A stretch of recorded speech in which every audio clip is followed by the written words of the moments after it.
Welcome back to The Time of Your Life. I'm your host, Ethel Rasmussen. Our next segment showcases two individuals who have reimagined aging by challenging the stereotypes of age and living life to the fullest. With us today are Carol Castle, a member of the Liberty Senior Center, and Al Muehlberger, a member of the Essex Senior Center. Welcome to the show, Carol and Al. Thank you for having us. As both of you know, Reimagine Aging represents BCDA's campaign to change societal perceptions about aging, along with showcasing individuals like yourself who are an example of that change. Let's begin with Carol.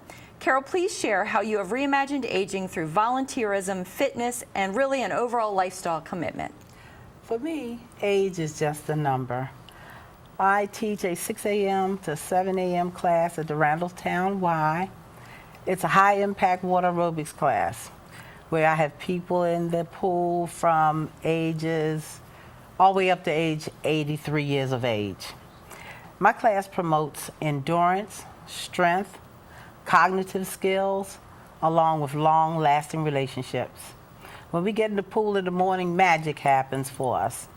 I'm belting out what instructions for them to do, and they're following. And it's a great class. I'm very passionate about water aerobics. It builds you, it strengthens you. It's just everything to me. And I didn't used to be a fitness instructor.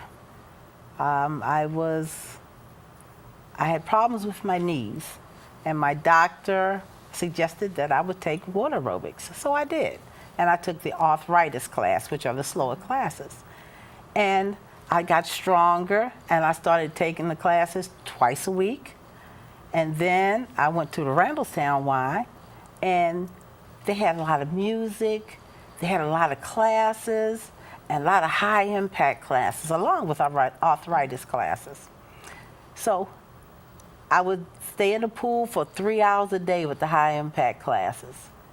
And then after that, I started working out on my own, and people started following me. And they'd be following me, and they'd follow me. And then next thing I know, I started teaching. And that's where we are today, water aerobics instructor for the Y.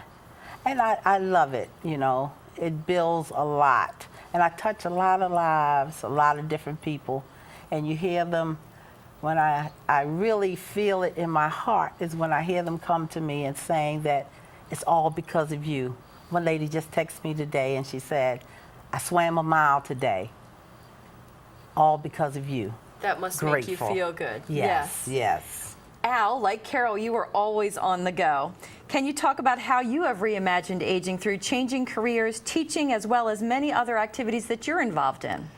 After 40 years of managing and directing large organizations, I got tired of being that separated from people directly. And I said, all right, I'm going to make a change at age 60 in life. And I thought, all right, now what do I do, right? I was a little bit anxious and nervous about that.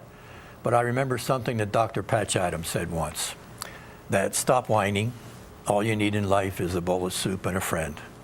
So I had no problem finding the bowl of soup or a friend. And I said, all right, I'm going to make a change.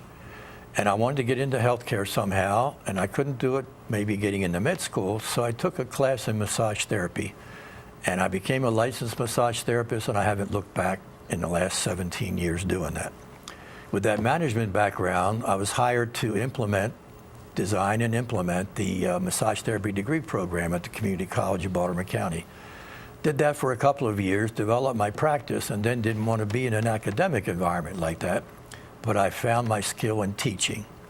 So I left that job and became an adjunct instructor teaching holistic health at that community college. But now that I have more time on my hands and tried to stay away from the massage therapy, not doing so much, I ended up being able to rekindle my photography hobby, get out and hike, play more tennis, do the travel. I became a volunteer at the American Cancer Society, where I now do massages for cancer patients and caregivers. And I'm also a zoo guide at the Maryland Zoo in Baltimore. And on top of that, I like to get back into I have gotten back in traveling. I'm writing. And I'm also learning, or have learned, to play African drums. So I do that with drum circles in the Baltimore area. And on top of that, I'm also a non-denominational minister. So I marry people, and I also help with funeral services. And I'm doing all that just for the health of it.